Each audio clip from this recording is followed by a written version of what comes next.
Good afternoon, brothers and sisters. It's good to be back with you again. Today, we have a marvelous and wonderful program.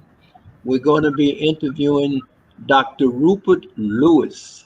He is Professor Emeritus of Political Thought in the Department of Government at the University of the West Indies, Jamaica, where he lectured for 40 years in political science, politics, and Caribbean studies, and African and global politics. He's published extensively on Marcus Garvey's activities in Jamaica and the Caribbean region. He has also authored researched about the Caribbean activists. So we want to bring to you a brother who I'm really anxious to hear. And so we're not going to waste any more time. We're just going to get right into it. And we're going to ask Brother Lewis if he could give us a little of the background of Marcus Garvey and um, and Jamaica and why Jamaica. The questions I want you to answer is why Garvey could not do in the Caribbean, particular Jamaica, what he was able to come here to America and do. Many people said that he came here and found the people without a backbone and gave them a backbone. So, with that backdrop, could you open up with giving us a little of the history of Marcus Garvey and Jamaica? Well, the history of Marcus Garvey and Jamaica is a history rooted in the British Empire. And Mm, you cannot simply isolate Jamaica as the place where Garvey was born without locating it as a small part of one of the world's largest and militarily and navally strongest empires. So if you ask the question, why was Garvey not able to do in Jamaica what he was able to do in the United States? The answer is that the British stranglehold on the Caribbean, on Jamaica, on recently in terms of the 19th century, after the Congress of Berlin, the partitioning of Africa, uh, they were the British had a stranglehold that had been there since the year 1655, when Oliver Cromwell sent out General Penn and Venables to conquer Jamaica from the Spanish. The Spanish had preceded the British by 150 years.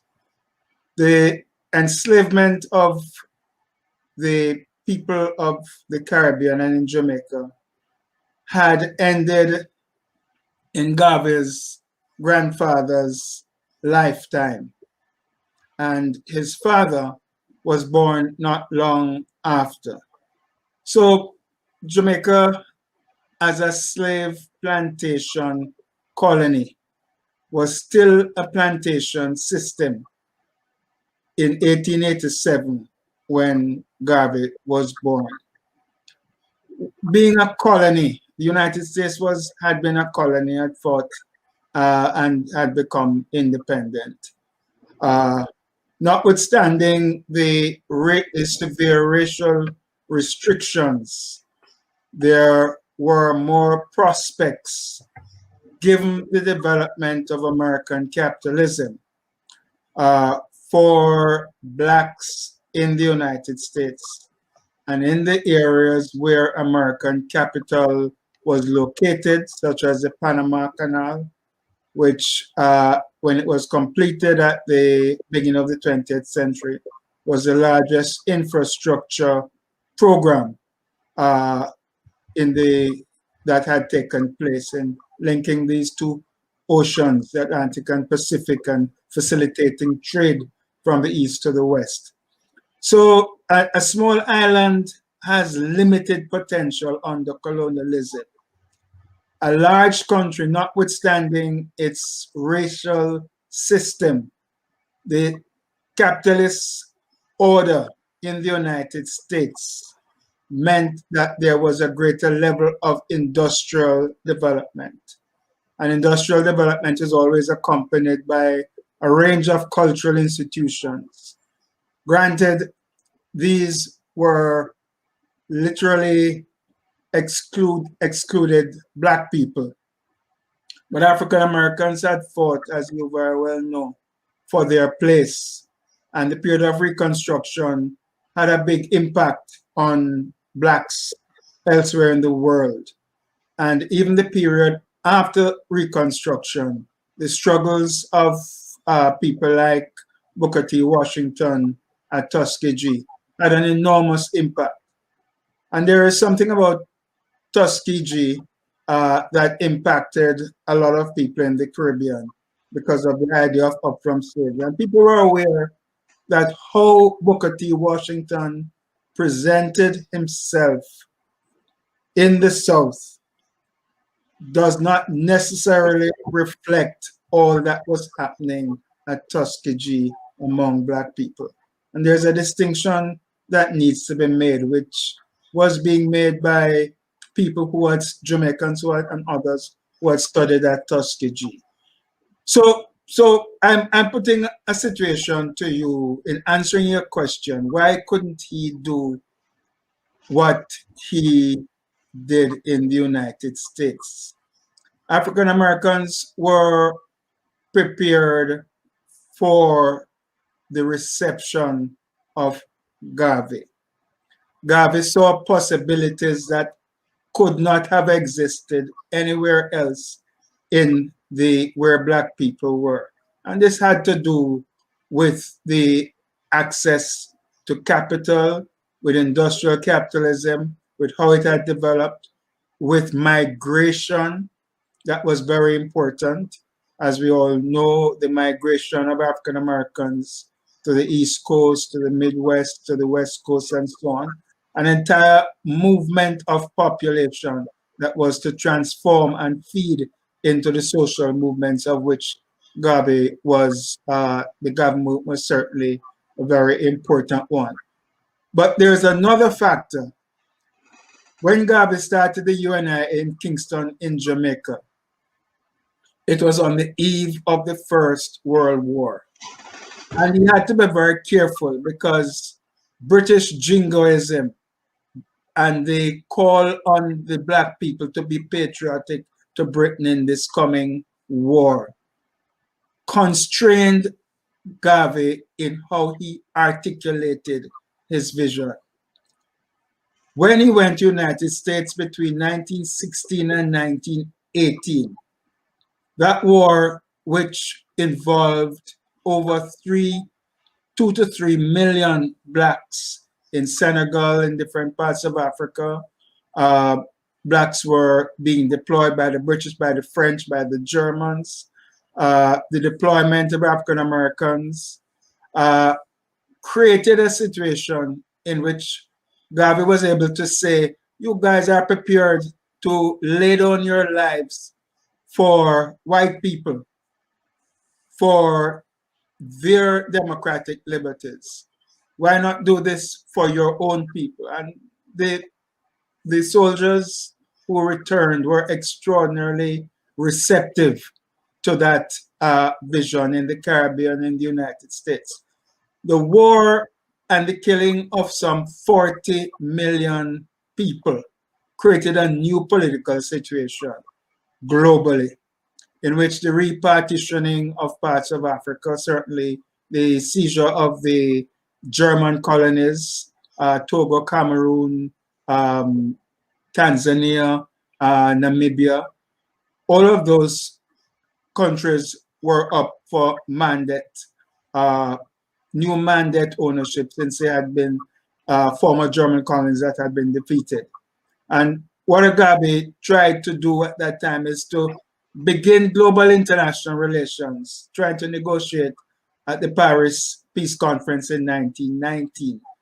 And there are other delegations there led by Du Bois trying to make a plea for blacks running the areas that had been conceded by the German defeat. So what I'm trying to emphasize is the dynamic situation in the world that created revolutionary possibilities. The Russian Revolution would not have taken place without the trauma caused by World War I in the British Empire and the vacuum that was created in the political life of that country. Similarly, for Black people, this was an awakening moment.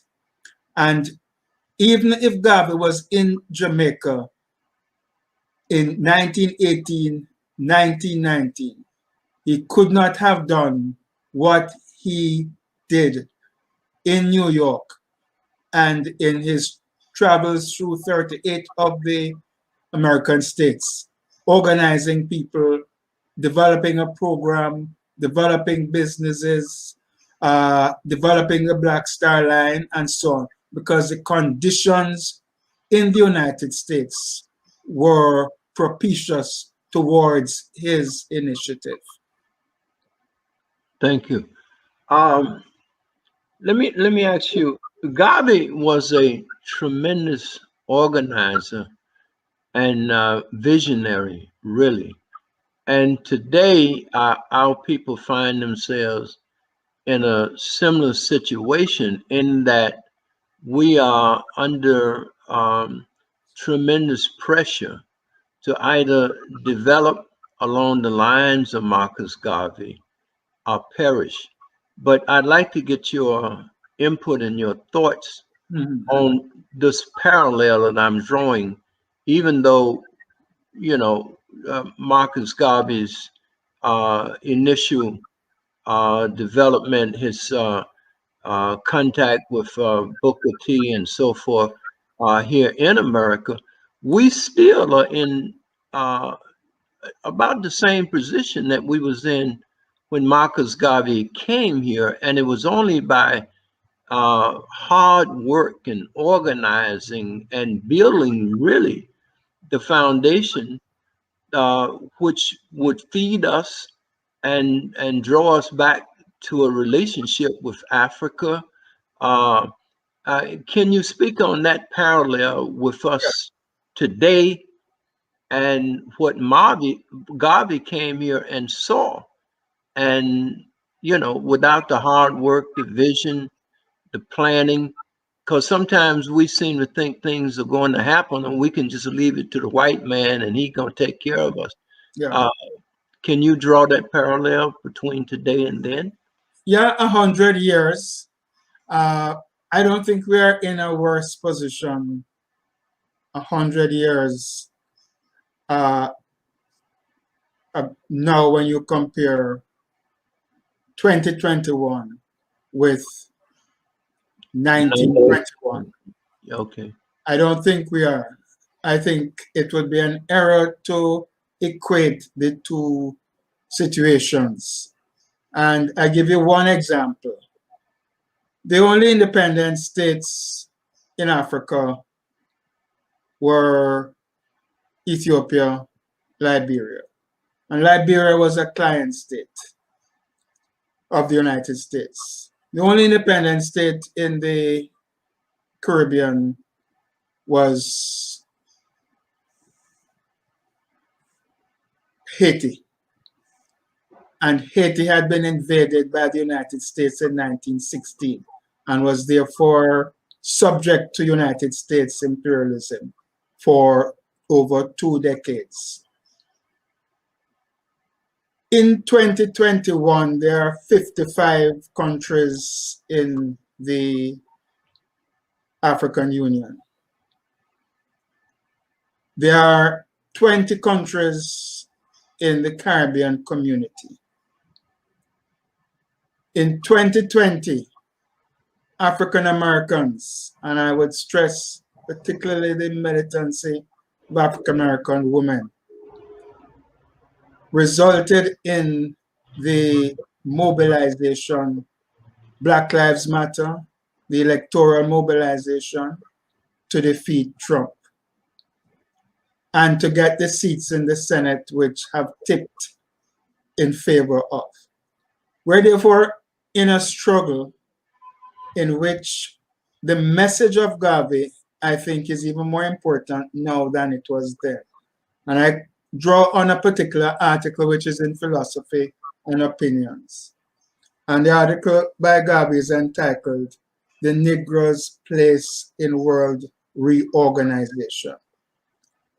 I think the key in Garvey's thinking and organization is the notion that Africa and its diaspora, Africa and its people scattered as far as Asia, Latin America, Europe, need to be linked in a process or a strategy for global reorganization. This is why he sent the delegation to the Paris Peace Conference. It would not have succeeded. The only favorable response that Garvey's delegate Elysia Kade got was from the Japanese delegate. There are 5 countries, Britain, France, Italy, Japan, United States, and Woodrow Wilson controlled that. So there is no way whether Du Bois or Garvey's delegation would have got any hearing from Woodrow Wilson. The point here is that the 21st century requires global linkages and global reorganization. And in this regard, it has been very difficult to work out the relations and the mechanisms that can effectively put issues on the table which are central to the well-being of our population. The United States is obviously a strategic location for the Black world. And I think that movements such as Black Lives Matter and a variety of other movements are necessary in a very complicated situation to carry forward the movement. Africa has a different set of strategies. And my own personal view is that Africa and African liberation movements, which have been disappointing when they have taken over power, whether it is South Africa, Angola, Mozambique, have to pay far more attention to what has happened in Asia with respect to post-liberation movements and the work that is being done, for example, in Vietnam or China with respect to economic development. The view and the shift in the world economic balance towards Asia, not only to China, but towards Asia, is critical for, I don't think the Caribbean or or African Americans have much to teach Africa on this, but Asia does. And that's just my personal view with respect to development strategies that have emerged in Asia over the past 20 to 30 years, which have resulted in a new global power emerging on the scene. There are lessons to be learned from Asia. And Garvey himself said this was primarily in response to developments in places like Japan and India, the movements in anti-colonial movements in India, and to some extent China, the nationalist movement in China, that after Asia would be Africa.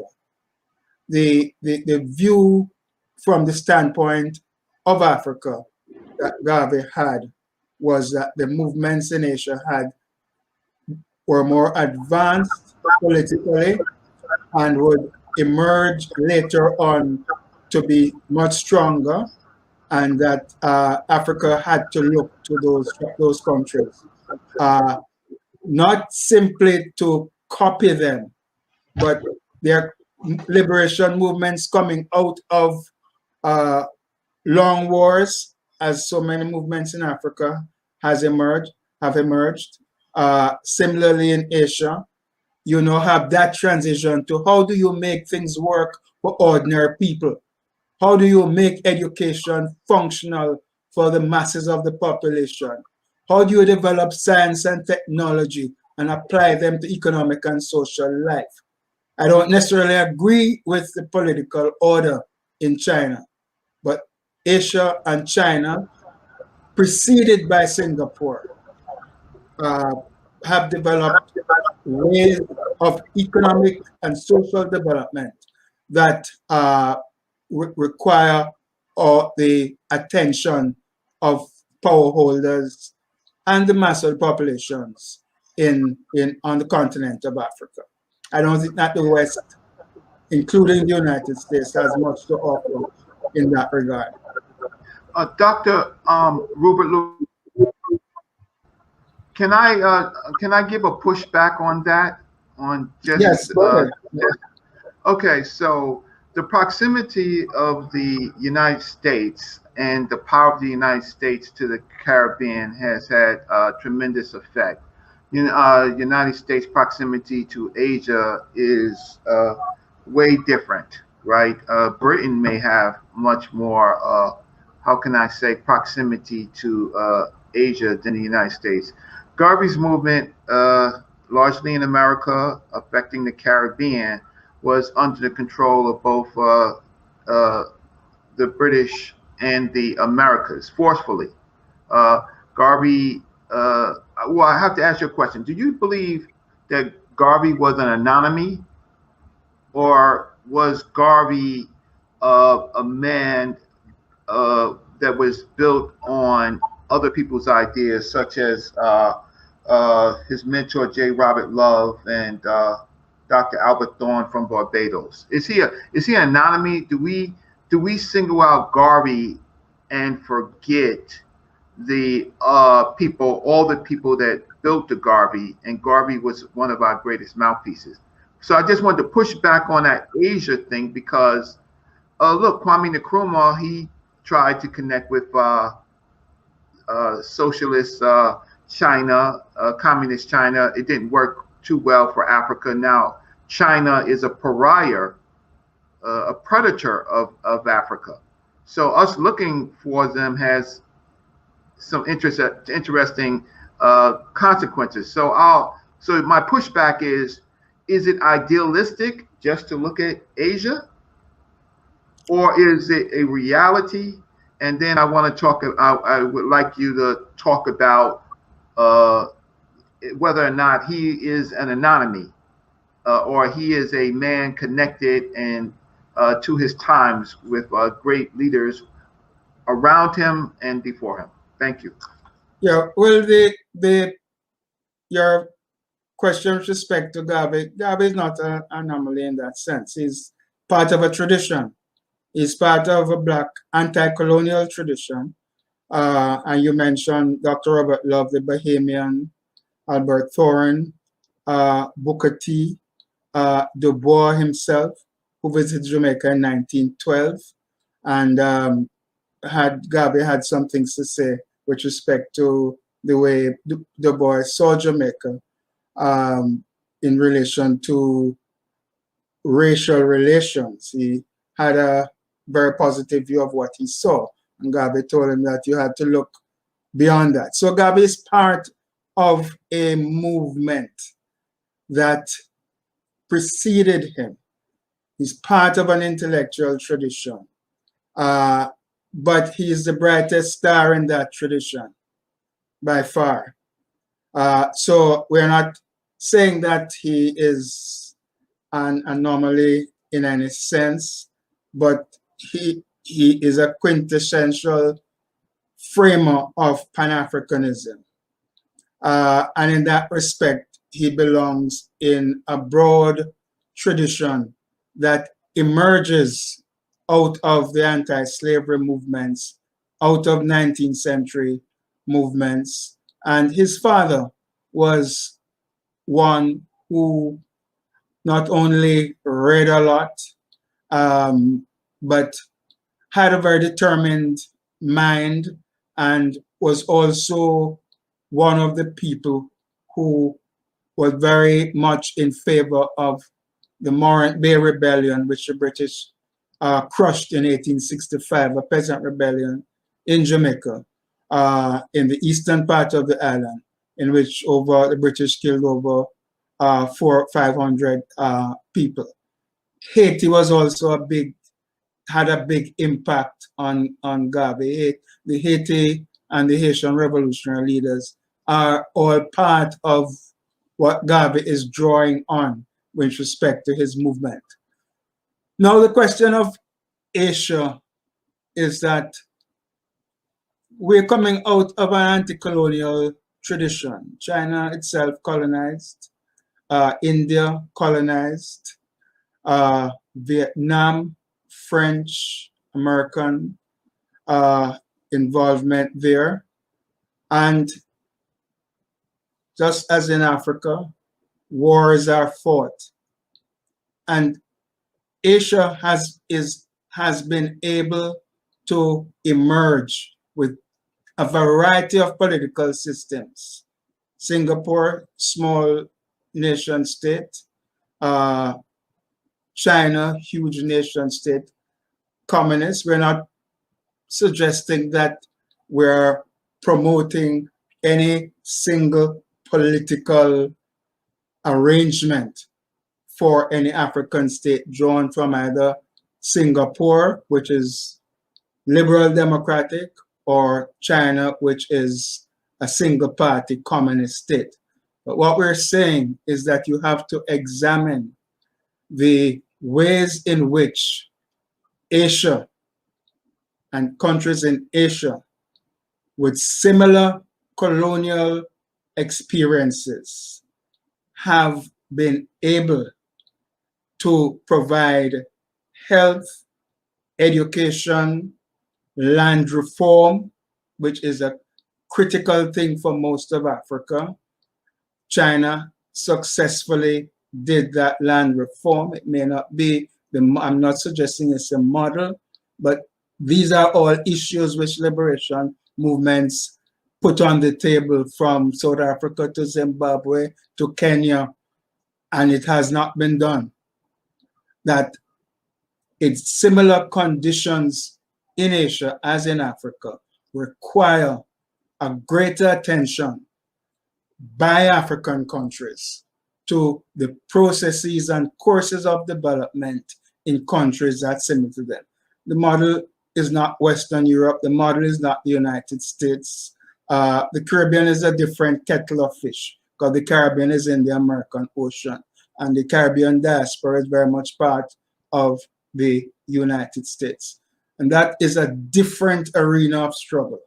It's an arena of struggle in the world, still the world's most powerful state for democratic liberties, for the struggle against racism, for institutional reform, for participation. This is a different dynamic from the dynamic in Africa or the dynamic in Asia.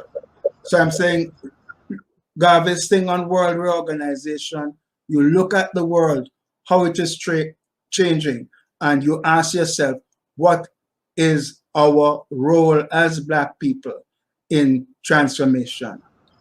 What can we learn from where people have been doing transformation?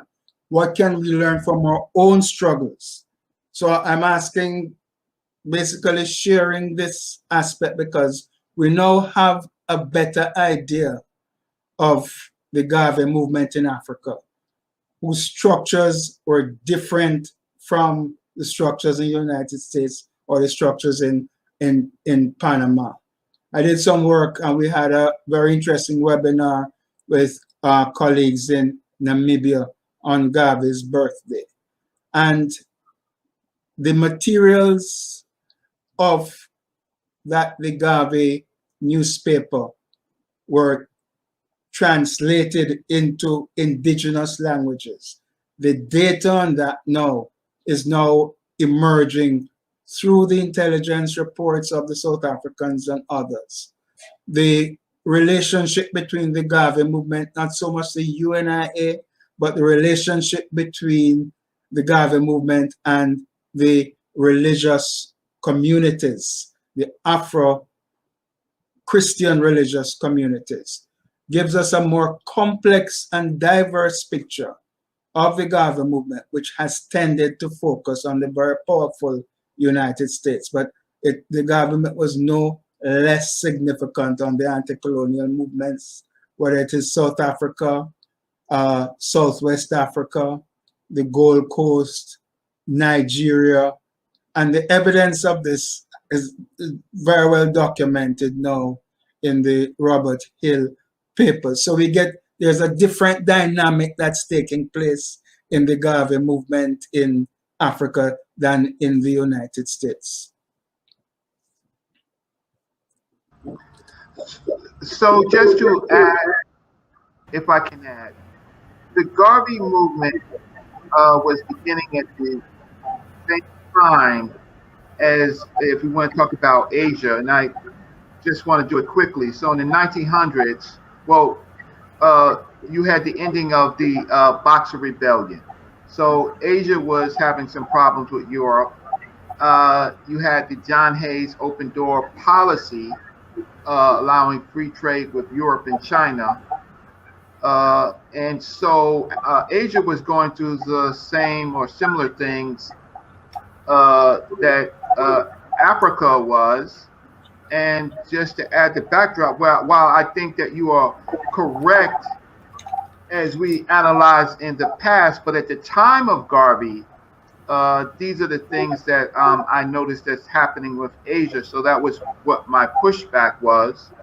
And it was just only a pushback because I generally think that you are correct. One of the books that I like to read is Dr. Tyreen Wright's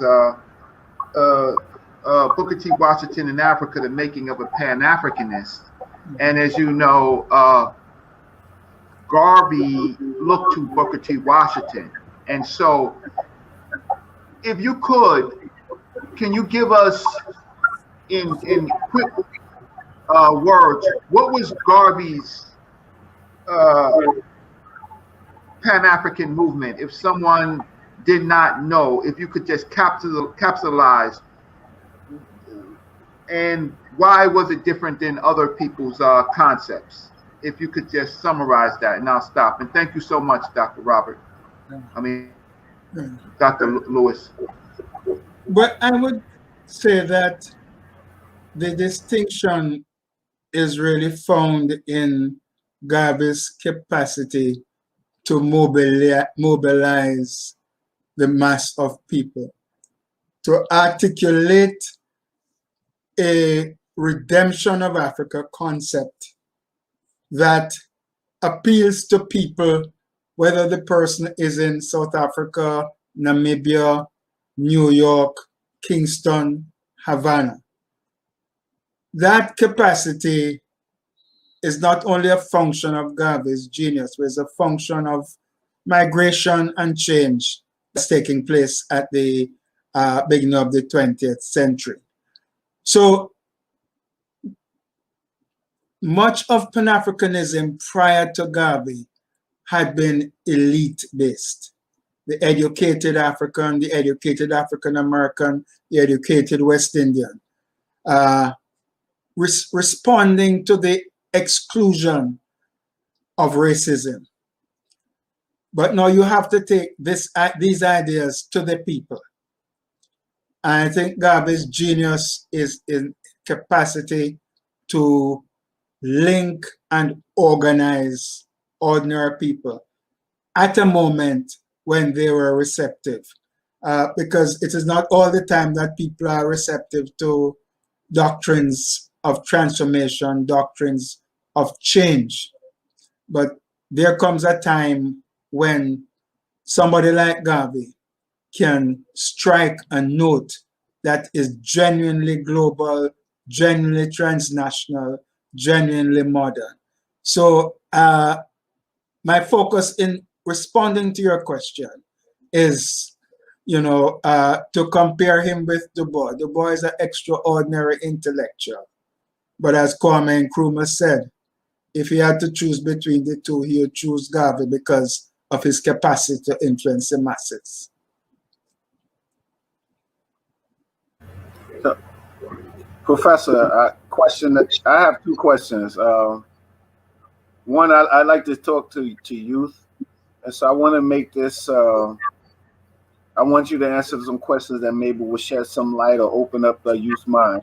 So when we talk about Garvey, and I'm glad that you mentioned his father, because these historical figures that we hold in high regard don't just come out of a vacuum. So my first question would be, can you talk about Garvey's family? Where did he get this spirit that was inculcated in him to become the man that he was? And the second, well, it's not really a totally different question. In addition to that, what was the spiritual, like that for myself and Reggie, we have elders like Brother Small and Dr. Leonard Jeffries who are sort of spiritual fathers to us.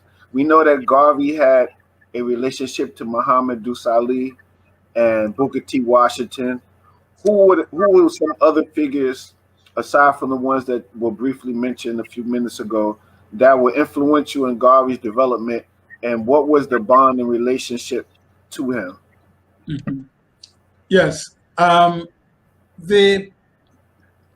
would say that where did he get this from? I think in all our countries, there are traditions. And certainly in the case of Jamaica, the 18th century Maroon struggles gave the British hell. And they had to sign these treaties with the Maroons in different parts of the island. Garvey always stressed, and I haven't found the evidence that he had Maroon connections. So 18th century Jamaica, the revolts by the Maroon communities, the Haitian Revolution, and what Haiti was able to do in the 19th century when Garvey was growing up as an independent country. He could draw on that, and he was an avid reader.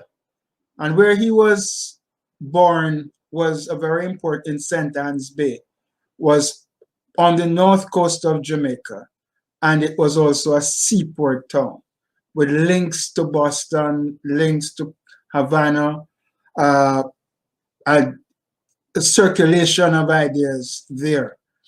So he was also born at the time when Cuba was fighting its independence. And there are many Cubans who settled in Jamaica, and the exiled communities, people had fought in the war in the 1890s.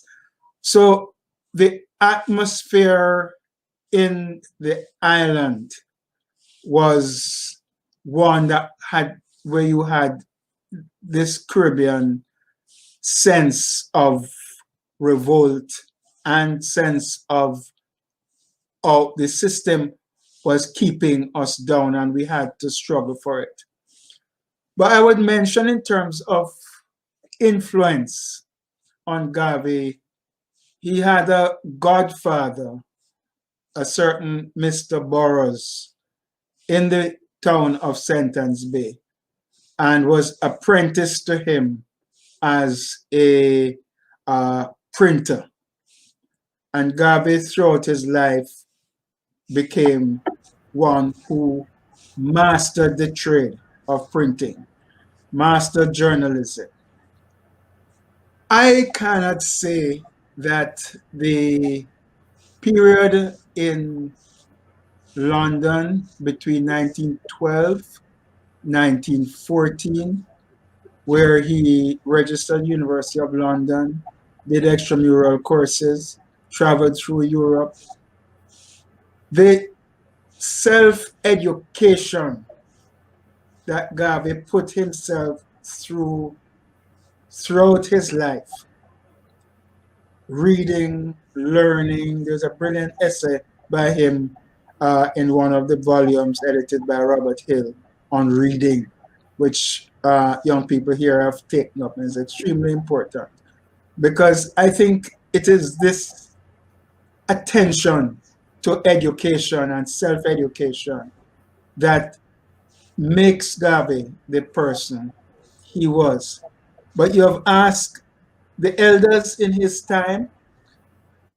I still think that Robert Love and his newspaper, the Jamaica Advocate, a weekly newspaper, and Robert Love was very much in touch with, he had lived and worked as a medical doctor in Haiti, that his Haitian experience, his decision to develop the Pan-African Association in Jamaica after the 1900 conference in London, his being the first Black person, first group of Black persons in the Jamaican Legislative Council in representational politics, his initiation of emancipation anniversary conferences.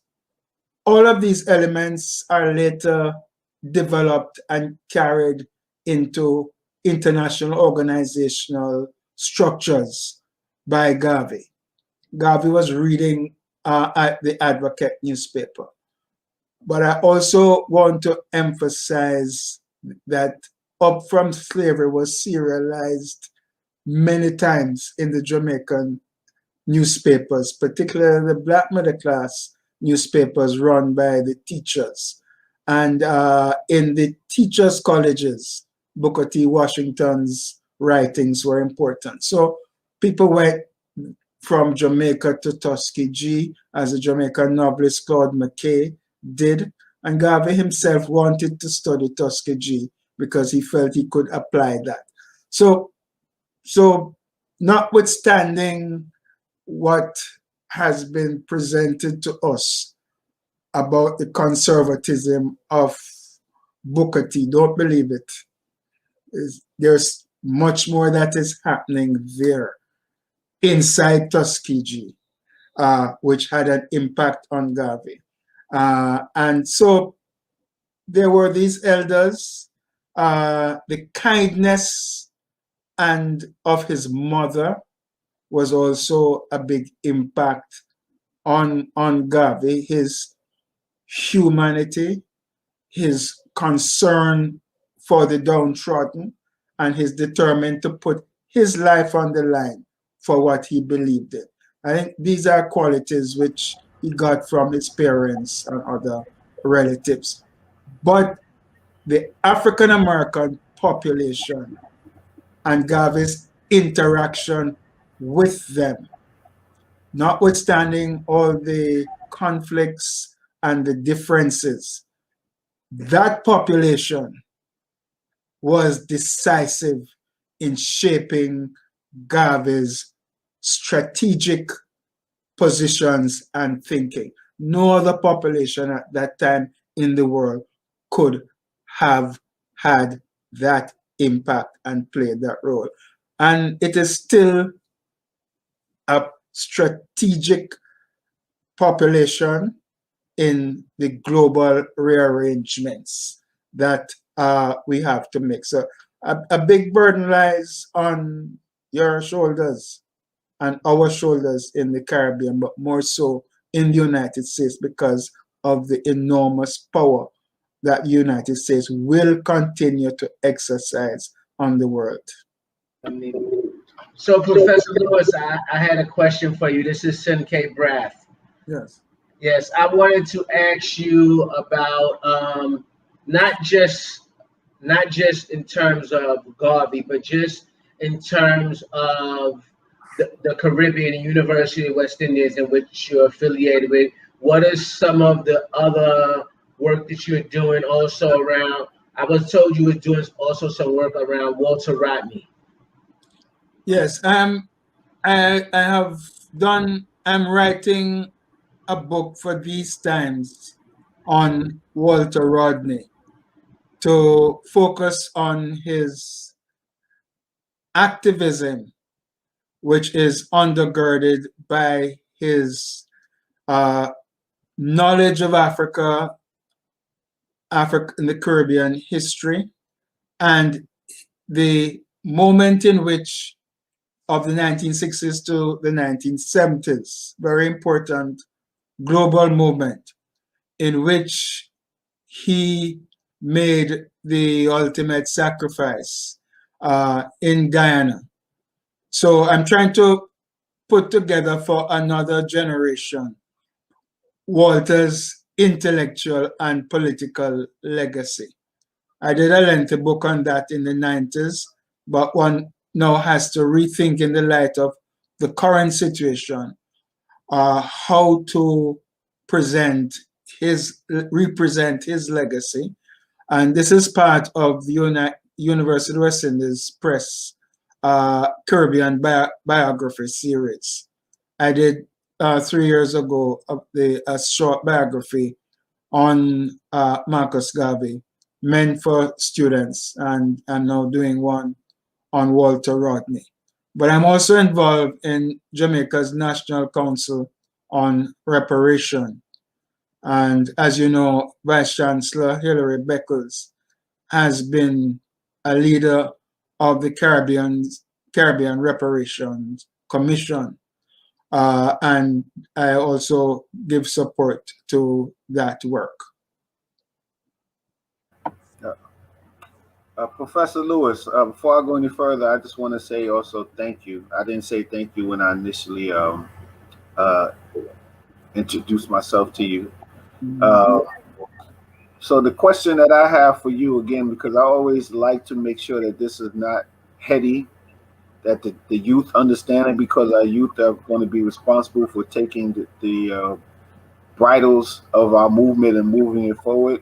So as a researcher of Marcus Garvey, I was having a conversation with Darrell just a couple of days ago, and we talked about how a lot of people don't have a lot of info on Garvey. They might have the philosophy and opinions of Marcus Garvey, Race First. They might have the course in African philosophy.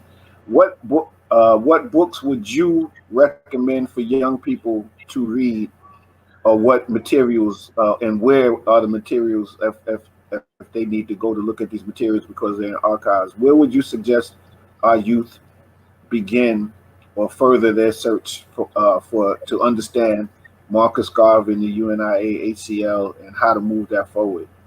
Yeah. Well, you mentioned Tony Martin's Race First, which in my view is still one of the comprehensive books. But there is new research that is emerging, particularly on women in the Garvey movement. And that's a dimension of the movement that has been under-researched and underappreciated. Unfortunately, this is ongoing research to be published. And a lot of these are in journals. There's as yet no popular, accessible work on women in the Garvey movement that I can readily recommend.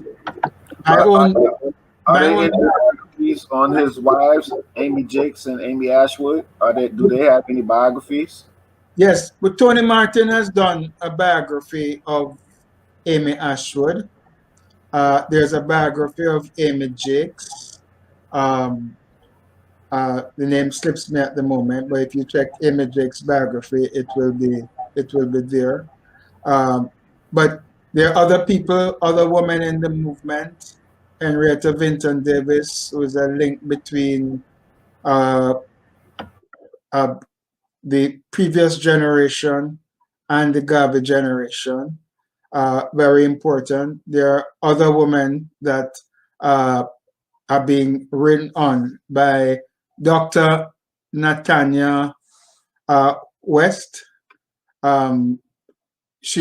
Not Dr. Natanya Duncan, sorry, got that. She look out for her work, which will be published later this year, later in 2022, which will cover a wider range of women in the Garvey movement. There is still a lot of work to be done, and the African Garveyites still require their own documentation and work.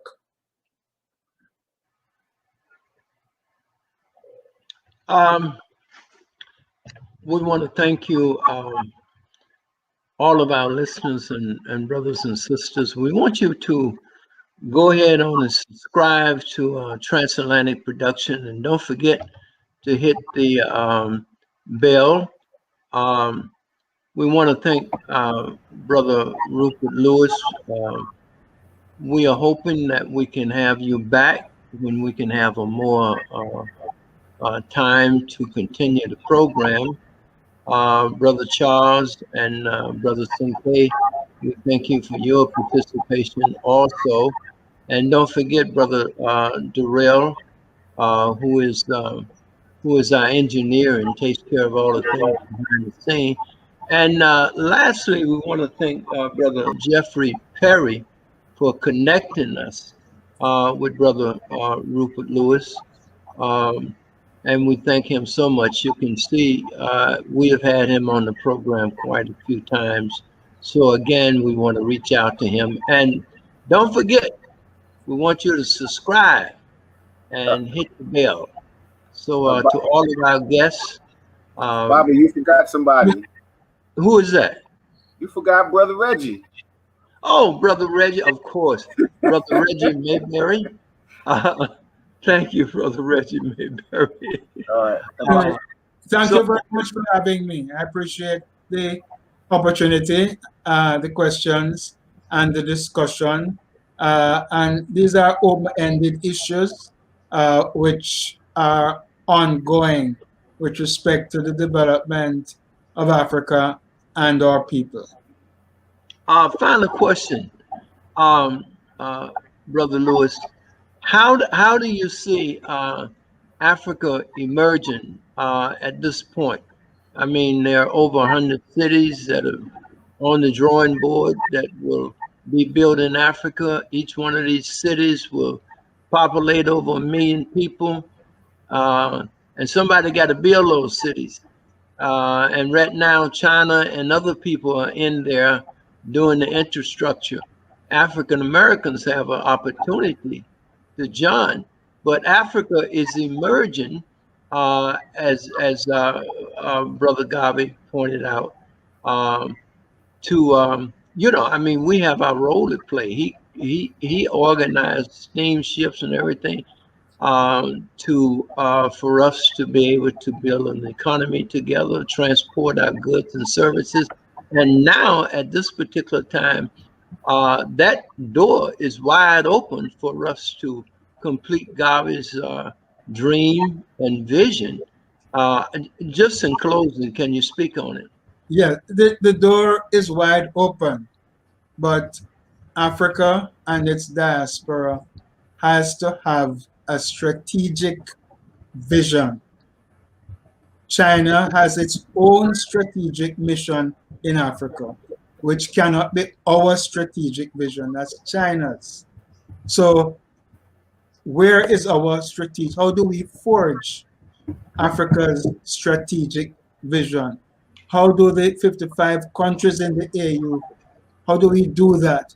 How does the African American community, how does the Caribbean community forge an intervention that is based on strategic objectives that will cover the 21st century? This is where I think the mechanisms that we need to have are not there. Garvey provided an organization, but where is the organization for 2021, 2022 going forward? That organization has to be founded on the existing states that exist in Africa and on organizations that have a business, political, educational, health strategies. So I think that going into particular states, for example, in Ghana, that has been very receptive to the diaspora. A couple states, and it's there, and initiatives that can work could help to speed up this vacuum that we now feel that Africa is opening up, which she is, and we cannot allow China or whatever other power simply to ride on its own strategic goals without us having what our response is with respect to our basic interests. So that's where I think from the Caribbean standpoint, the Caribbean community has been planning for some time now, and it has only been slowed down by the COVID-19. A strategic meeting between the AU and the Caribbean community. And this call is being made by a number of prime ministers, but particularly the Prime Minister of Barbados, Mia Mottley. So that is the area that I have an interest in seeing how that emerges from a long-term point of view. The situation in the US is much more complex, but the African Americans will have to determine how they proceed with respect to both the non-governmental initiatives from private groups, organizations, as well as the lobbies within the American federal government itself. So from the Caribbean point of view, there is some clarity with respect to the relationship with the African Union. I'd love to hear what the U.S. position is. Well, I'm gonna piggyback off of my vegans and vegetarians veggie back on what our elder is saying. There is a need for continuance in the 21st century for what Garvey did and represented with his UNIA-ACL.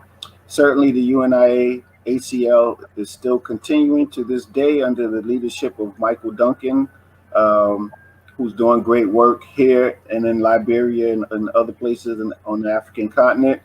Dr. Arikana Chimboro-Kwao certainly doing work with her ADDI. They're talking about building new cities, new Wakanda cities in various places on the continent. Akon and other people are doing work, and their grassroots people doing work to link the diaspora back to the continent.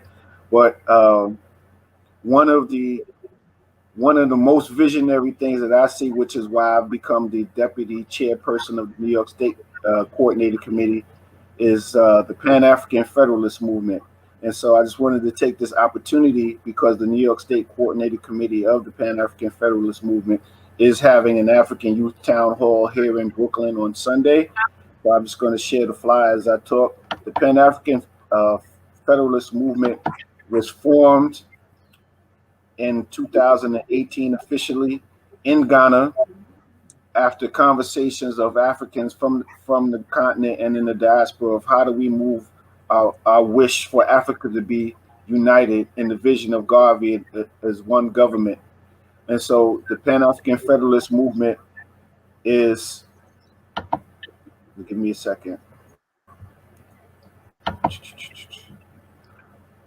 Pan-African Federalist Movement on Sunday, 10 a.m. to 2 p.m. at Bed-Stuy Restoration is having a youth committee town hall to acquaint young people with the vision of Pan-Africanism and the vision of the Pan-African Federalist Movement, which is to unite Africa under one government so that it can pool its resources collectively, defend itself collectively, create its own currency, create its own systems of governance, which is what Garvey was all about. So everybody that is in New York City, if you can, I welcome you to come. I'll be there. I'll be doing the libation and doing a bit of speaking. And so we want to make sure that everybody that is listening, share this information to your friends and your networks. And you're certainly welcome to contact me at charlesvmitchell@gmail.com, or my phone number is 917-561-3581. You also see on the flyer that's on the screen the email for our youth committee chair, Niles Farrell, the nfarrell557@gmail.com. So we want to ask you all to please come so that we can continue the work of Garvey in the 21st century. Again, thank you. Sinke, it's good to talk to you, brother. Robert Clemson, happy birthday. And Professor, I can't say the name, Professor Rupert Lewis, thank you again. And thank you for the time allowing me to actually advertise the event that's upcoming. But we all have to support each other. And one of the things that I do want to say about the Pan-African Federalist Movement, it is not an organization for organization's sake. A lot of times people build organizations and instead of staying on the mission of the organization, they spend a lot of time furthering the organization. The Pan-African Federalist Movement is called a movement because we want people like Sinke and the Lambe Brath Foundation. We want Mama Viola Plummer and the December 12th movement. We want Segun Shabaka and the International African Arts Festival. We want Barbara Rupert Lewis and Dr. Jeffries and yourself, Barbara Clemson and Durrell. We want people that are in organizations and organizations themselves to be a part of this movement. And the movement will dissolve once we create that united African state that we're talking about and go, and so that we can devote our energies into moving forwards and making Africa and the African world what we want it to be, because we're all about. And I can't close without sharing this information. I'm sorry, this image, Barbara Clemson, because Dr. J would kill me if I didn't. So let me just pull this image up quick, because this is what it's about. The African family, the African man, the African woman, and the African child. Now, this is a monument that was built in Senegal by African leaders moving forward to the 21st century. And that child is not pointing down east or down south to the rest of Africa. That child is not pointing to Asia or to Europe. That child is pointing to its children in the diaspora, us here in the West, because it realizes that we have the technical skills and the capital to move the African community, the African diaspora, the African world forward in the 21st century. So we look at this and remember that our struggle is not about our petty desires for materials or riches or fame or title. Our struggle is for the African family to continue to exist and move from our state of debilitation that Garvey always talked about, us not believing in ourselves, us not having our men of big affairs. We have to do this so that the African family can survive. And so that Pan-African Federalist Movement, Barbara Clemson, and others are continuing the work of Garvey in everything that we do. And so we ask you all that are listening to continue the work of Garvey in all that you do. Up, you mighty race. You can't accomplish what you will. will. Thank you, Dr. Lewis. Okay, thank you very much.